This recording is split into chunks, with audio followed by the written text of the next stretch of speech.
मोदी जी को अनुभव वाले लोगों से क्या दिक्कत है, जो एक फ़हरिस्त में सबको एक झटके में आउट कर दिया उन्होंने?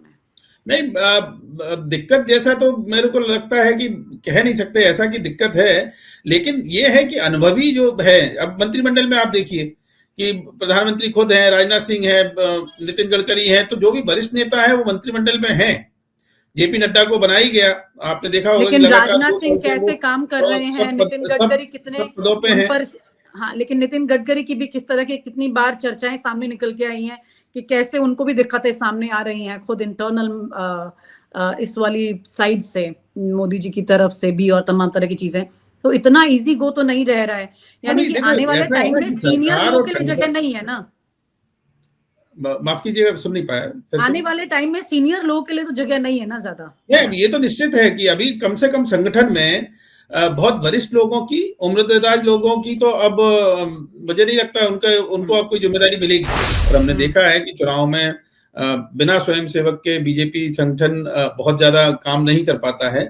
उनके जो आरएसएस सीधे संगठन महामंत्री देता है इस राज्यों में, केंद्रीय स्तर पर अभी बीएल संतोष जी हैं, और हर राज्य में उनके संगठन मंत्री होते ही हैं जो सीधे आरएसएस के अपॉइंटी हैं और आरएसएस में ही वो रहते हैं, बीजेपी के सदस्य नहीं होते हैं वो।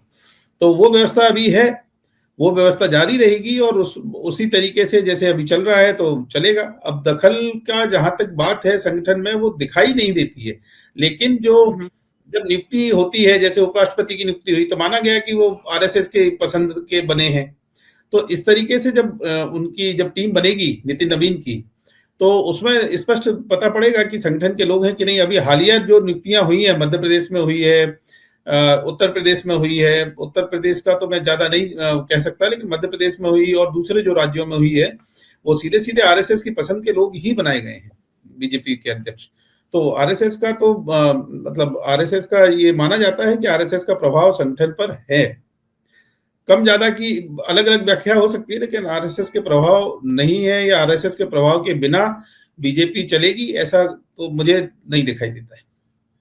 तो कितना दखल की भी सीमाएं होती हैं कि नहीं, कहाँ दखल की तक जैसे अपने। मैंने बताया कि दखल की सीमा तो है ही। उन्होंने संगठन महामंत्री जो उनके रहते हैं वो होते हैं, और जो आरएसएस निष्ठ जो कार्यकर्ता है बीजेपी में, उनको नियुक्तियां मिलती रही हैं, और आगे भी मुझे लगता है कि जारी रहेगी नियुक्ति, उसमें कहीं कोई वो नहीं है। पर बीजेपी अपने एक बीजेपी की अपनी पार्टी के रूप में एक जो स्वायत्तता है जो हमने देखा, वो भी कायम रहेगी मुझे लगता है। बीच में राष्ट्रीय अध्यक्ष के नाम आने से पहले, कुछ महीनों पहले एक चर्चा सामने निकल के आई थी कि आरएसएस इस बात से नाराज हुआ था कि भाई हम अपने लोग को नहीं देंगे, क्योंकि जब उनकी बात नहीं मानी जा रही थी, अंदर खाने चर्चाएं चल रही थी कि क्योंकि बहुत कश्मकश हुई है इस नाम को लेकर के भी। और उसके बाद में ये भी कहा गया कि नाम फाइनली बीजेपी ने अपने मुताबिक किया है, आरएसएस के मुताबिक नहीं किया, नंबर 1। नंबर 2 कि उस वक्त ये चर्चा हो रही थी कि आरएसएस ने ये कहा कि हम अपने लोगों को, संगठन के लोगों को डायरेक्ट पावर में अब आगे नहीं भेजेंगे। तो आपको क्या लगता है कि ये दोनों चीजें क्या सही रही हैं इस सिचुएशन नहीं, में? मुझे ऐसा लगता है कि इतना बीजेपी मतलब बहुत बड़ी पार्टी है, दुनिया की बड़ी पार्टी, सबसे बड़ी पार्टी है, बावजूद उसके आरएसएस की सहमति के बिना नियुक्ति हो पाना मुश्किल है। और ओके। इसीलिए हमने देखा बीते लंबे समय से कि नियुक्ति नहीं हो पा रही थी। बहुत सारे नाम आ रहे थे, बहुत सारी चर्चाएं थी कि ये बनेंगे वो बनेंगे। और आपको ध्यान हो कि जब विज्ञान भवन में आरएसएस प्रमुख मोहन भागवत का जब संबोधन हुआ, उसमें सीधा सवाल पूछा गया, तो उन्होंने कहा नहीं, बीजेपी अपने फैसले खुद लेती है, और अगर हम लेते तो इतनी देर होती क्या।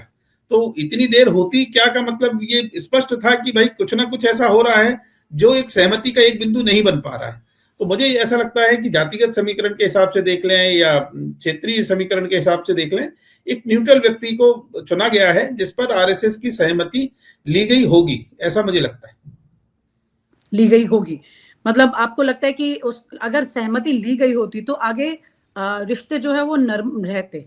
लेकिन आप जैसा कह रहे कि आगे उतनी नरमी नहीं रहेगी, तो जाहिर सी बात है कहीं ना कहीं तो गैप है ना।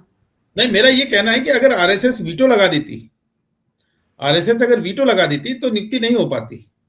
तो कहीं ना कहीं वो उन्होंने मतलब सहमति आई आई जरूर होगी, उन्हें मेरा एक बताया गया सवाल। होगा, उस पर उन्होंने आपत्ति नहीं ली होगी और उसके बाद इनका फैसला हो गया, ऐसा जरूर हुआ होगा। धर्मेश जी, मेरा एक सवाल और है कि एक ऐसा नेता का नाम जो कि आरएसएस में मतलब काफी वायरल भी हुई है, ये चर्चाएं भी हुई हैं, संजय जोशी, कि भाई वो वापस आ रहे हैं, वापस आ रहे हैं, और नितिन नवीन के नाम के बाद तो ऐसा लग रहा है जैसे कि कहीं पर अब कोई नाम लेने वाला ही नहीं बचा है। नहीं, अब ऐसा है ना कि संजय जोशी को जब राष्ट्रीय कार्यकारिणी सदस्य बनाया गया था, कार्यकारिणी का सदस्य बनाया गया था, तब से ही वो लगातार उनकी मुख्य भूमिका में लौटने की चर्चाएं गाय बगाए बनी रहती हैं। कभी संगठन महामंत्री के रूप में नाम आता है, कभी राष्ट्रीय अध्यक्ष के दावेदार के रूप में नाम आता है, लेकिन अभी तक तो आया नहीं है।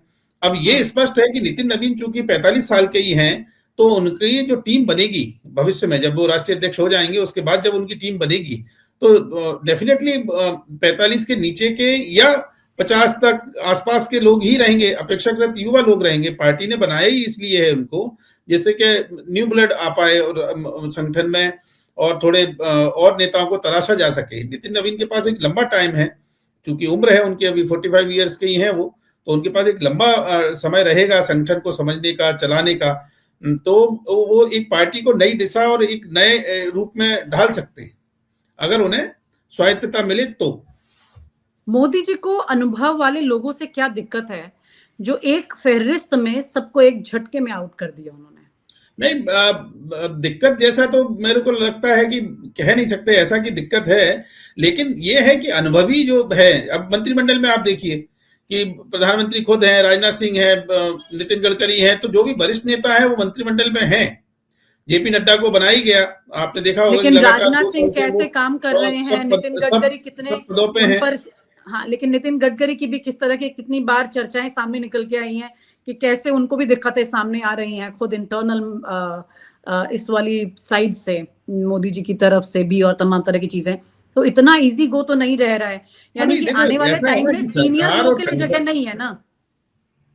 माफ कीजिएगा, सुन नहीं पाया। आने वाले टाइम में सीनियर लोगों के लिए तो जगह नहीं है ना ज्यादा। ये तो निश्चित है कि अभी कम से कम संगठन में बहुत वरिष्ठ लोगों की, उम्रदराज लोगों की तो अब मुझे नहीं लगता उनको अब कोई जिम्मेदारी मिलेगी। पार्टी प्रभारी, चुनाव प्रभारी, इस टाइप से थोड़ा बहुत राज्य प्रभारी, ये जो चीजें उनके, मोर्चा प्रभारी, इसमें अगर कोई आ जाए तो ठीक है, वरना अब बहुत वरिष्ठ लोगों का अब कोई गुंजाइश है नहीं। जैसे हमने देखा 2014 के बाद से 75 साल से एक अघोषित रूल है, कभी कभी उसके अपवाद भी हमने देखे। येदुरप्पा को 75 के बाद भी बनाया गया, कुछ लोगों को टिकट भी दिए जाते हैं, लेकिन 75 ईयर्स के बाद संगठन में या सरकार में उनकी भागीदारी नहीं होती है, ये देखा। तो भविष्य में हो सकता है कि और हम आगे चल के देखें कि नए लोगों के अलावा अब आफ्टर 60 किसी को भूमिका ना मिले, ये भी हो सकता है। तो अभी जो संगठन रहेगा वो तो युवा ही रहेगा, ये तय है। बहुत ही दिलचस्प चर्चा है ये। इसमें एक एक्सटेंडेड पार्ट है जो हम आपसे अगले वीडियो में जरूर रिकॉर्ड करेंगे, क्योंकि इसी चर्चा से इतने जहन में सवाल आ रहे हैं इस वक्त, क्योंकि जो आपने कहा 60 की उम्र की बात की है, इसके आगे के बहुत सवाल हैं जो हम आपके साथ अगले वीडियो में रिकॉर्ड करेंगे। आज आपने अपना समय निकाला और हमें दिया इस बीच में, तो धर्मेंद्र जी बहुत बहुत शुक्रिया आपका। आपने बहुत इंपॉर्टेंट इन्फॉर्मेशन सिर्फ ना साझा की है, बल्कि आने वाले कई और सवाल भी खड़े करती है, क्योंकि 60 साल के बाद अगर तमाम नेता रिटायर हो रहे हैं तो कितने सारे नेता रिटायर होने वाले हैं, और तो क्या अभी नेताओं की एज जो है वो 20-30 से ही शुरू हो जाएगी नेतागिरी के लिए, क्योंकि अभी तक माना जाता था कि भाई 50 के बाद तो असली राजनीति शुरू होती है।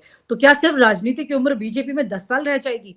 तमाम ऐसे सवाल हैं। अगली बार आपके साथ फिर से वीडियो में जुड़ेंगे और ये तमाम चर्चा करेंगे, क्योंकि आपकी सटीक और सही जानकारी वो है जो कि इस वक्त नेताओं के आगे पीछे में घट रही है, जो उनके इर्द गिर्द घूम रही है। तो दोस्तों, धर्मेंद्र जी के साथ चर्चा के लिए आप हमारे साथ फिर जुड़िएगा, समझिएगा और सुनिएगा उन्हें जरूर। तब तक आप हमारे चैनल को लाइक करें और सब्सक्राइब जरूर करें। और आप हमसे जुड़े रहने के लिए सब्सक्राइब करें YouTube पर, फॉलो करें Twitter पर और लाइक करें Facebook पर। और ज्यादा जानकारी के लिए आपको टाइप करना होगा सिर्फ न्यूज़ नशा।